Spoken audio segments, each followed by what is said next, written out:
Welcome back to part 2. Video cut out on me, but let's go back and finish example 2. So remember that the cosine now is only valid, the inverse cosine is only valid in quadrants 1 and 2. Well, if I want to know whose angle, whose cosine is a negative 2 pi, I can't go in the negative 2 to get to negative 2 pi. It doesn't exist over here. So I can't even get there. I only can exist up here between 0 and pi. So the value the angle whose cosine is negative 2 pi doesn't exist. Let's look at a tangent one. If I want to know the arc tangent, which is the same thing as the inverse tangent, right? Where the angle whose tangent is negative square root of 3 over 3. Remember, tangent is valid here on quadrants 1 and 4. So think about where tangent is negative square root of 3 over 3. Well, it's here at the positive pi over 6, but this is negative.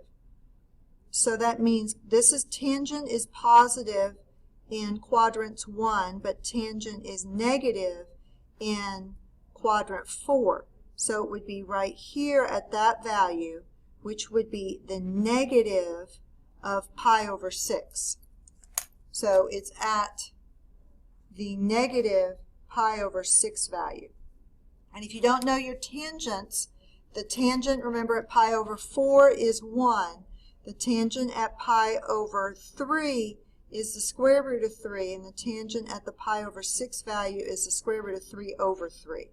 That would be helpful to memorize, and so you don't have to figure out the sine over cosine every time.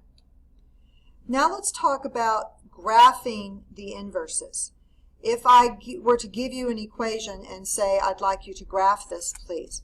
So the first thing you're going to do is you're going to rewrite the equation with the x and the y. Kind of like we did, like we swapped that. Swap the x and the y. Then you're going to obtain a table, but it has to be within the restricted range and domain of the inverse. And therefore, do you remember how our domain became our range and our range became our domain? And so you want to set the y or set the range when you're graphing, because you already know that. That would be the restricted area. So here, if I want, example 4, I would like you to graph let's change that. All right, so I want you to graph the arc sine of 3x. Well, another way to write that is this inverse sine of 3x. That means, very similar to what we did when we were finding the angle, that means that the sine of y equals 3x. Do you remember when we did that?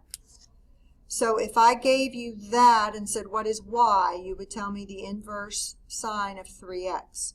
Similar to this up here, I'm going to go back up here to part of this notes, where we said what was theta, and we said that was the theta is equal to the inverse sine of 3/7. Well, I'm doing the exact same thing down here. I'm saying that y is equal to the inverse sine of 3x, so I can rewrite that as the sine of y equals 3x. Now I need to get x by itself. So I'm going to divide both sides by 3, and I have this new equation. X equals 1/3 sine y. Now if I start with my table, and let me see if I can cover up some of this. I'm going to restrict the y values such that they go from the negative pi over 2 to pi over 2. We know that that is true for inverse sine. Therefore, if I know that my y's are restricted between negative pi over 2 and pi over 2, and remember, if you go back to your graph initially, see our initial graph, our inverse, our range is restricted from negative pi over 2 to pi over 2. Now you're going to plug in these values into your new x for the inverse. I'm doing all this without the calculator because I know my unit circle.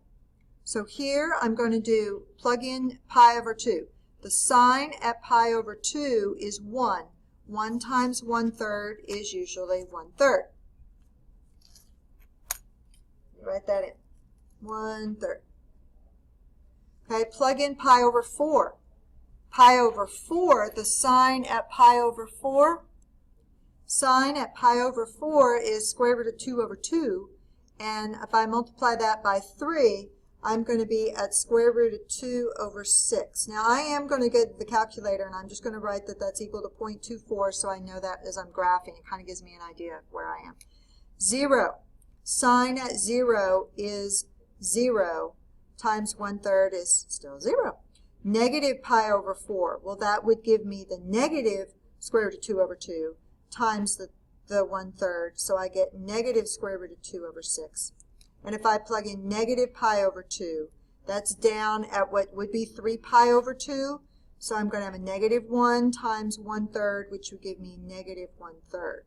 Now when you graph that, remember your x's and your y's have been kind of turned around. They're kind of flipped a little bit. So here I start with 0, 0. That's a good one. Now, if I'm at 1/3 for my x's, I'm up at pi over 2. I know that if I'm at negative 1/3, I was down at negative pi over 2. Here at pi over 4, at 2.4, this would be 0.33, right? So I'm a little bit less, and I'm going to be at the pi over 4 mark. Yeah, I'm going to be at the pi over 4 mark. So I'm doing this number right here. And I graphed all of that without the calculator. If you do use a calculator, it just gives you this little bitty piece. You have to really blow it up, but you're not going to know these values. You have to try to do this without the calculator. All right, let's try another one. Another area that we're going to talk about inverses is with the compositions of functions. We did this a good while ago in a previous chapter, and where we put the function in the function. And I'd like to point out that if you have the inverse, if you have the sine function but you are putting in the inverse into the sine, or you have the sine function, you're going to put that into the inverse. We typically would look at both of those and say, oh, they're both equal to x. Well, they're not unless the domains work accordingly. And so you have to watch for the restricted domain. So let's set this up in that the inverse has a domain. That part has a domain. Get my pen to write. Has a domain on negative 1, 1. So we can say that the sine of the inverse equals x if the x is between the domain. And we say or equal to because it includes that. And then we can also say that the sine of x, remember that domain was within, let's see, that included the negative pi over 2 and pi over 2. The sine function, the part of the sine function that we broke off was between negative pi over 2 and pi over 2.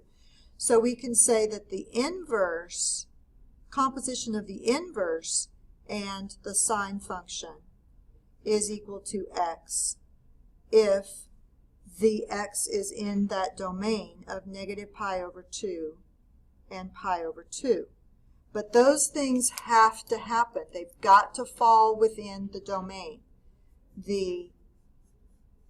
It will equal that value. If they're both sine, you can just say the answer is that value is x only if the x falls within the same domain as these values. Let's look at some examples. Here's an example. The tangent of the inverse of tangent of negative 1, the inverse of pi over 3. So our impulse is to say, all right, these are both tangent and inverse tangent, so the answer is pi over 3. Well, let's check it. Let's see if that's true. So if we look at the domain for the inverse tangent, well, do you remember that the domain for all of our inverse tangents was infinity? Well, that was strange. Infinity to negative infinity to infinity. Well, will the tangent, does x fit into that? Of course. Does pi over 3 fit into that? Yes.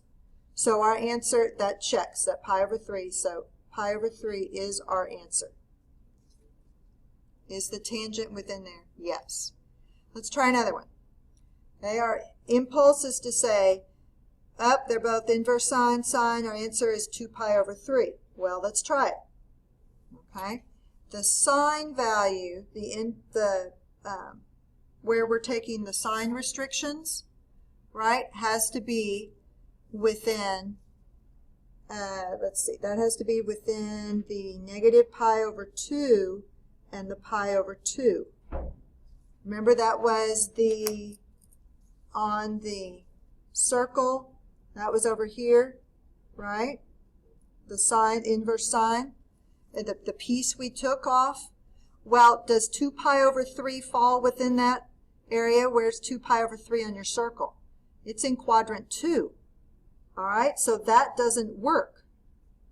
So the first thing we need to do is try the coterminal angle. Maybe we can get the coterminal angle to work. So at first we're going to try the coterminal. Try the coterminal angle. If here we've got, all right, we're over here at 2 pi over 3. The coterminal angle would have been, right here, coterminal angle would have been negative 4 pi over 3. Well, that doesn't fall within our range either. Okay, that still doesn't fall in the negative pi over 2 to pi over 2. So when in doubt, work it out. So now we're going to just work out the problem. If we have the sine, inverse sine of the sine of 2 pi over 3, well, the sine at 2 pi over 3 is square root of 3 over 2. Now take the inverse sine of that. What angle has a sine of square root of 3 over 2 within the appropriate domain, right? Within this area over here. What angle in that region has a sine of positive square root of 3 over 2? Well, that's at pi over 3. Now I want you to notice that these two are not the same number. All right, so very often we see those and we just think that that's the answer, it's 2 pi over 3, but it's not always, especially if it doesn't fall within the restricted area. All right, let's look at cosine. Cosine here, and now we're going to do a composite with cosine and sine. So let's look at the cosine. I need to figure out the cosine of 4/5. Well, I don't know what that's not a pretty value on my triangle, on my circle. So what I'm going to do is I'm going to let u, I just picked arbitrary letter, I'm going to let u equal cosine of -1 of 4/5. We'll see how far I get on this. I may have to do some of this in class. Well, then remember that equals, remember how we rewrote that? That would be the cosine of u equals 4/5. Similar to our exponential and logarithmic, because they go back and forth. Here we're going back and forth between the inverse. Exponential and logarithmic are inverses. So now I know the cosine of u is 4/5. All right, set up your triangle. If I've got my theta there, cosine is 4/5. That means adjacent over hypotenuse. If it's a 90-degree triangle, I know that this side must be 3. And then I can go back and I can look at the value. If I have my triangle here, now I can get the sine of u. Right? If we're going to let this whole thing equal u, so now the sine of angle u is opposite over hypotenuse, so that would be 3/5.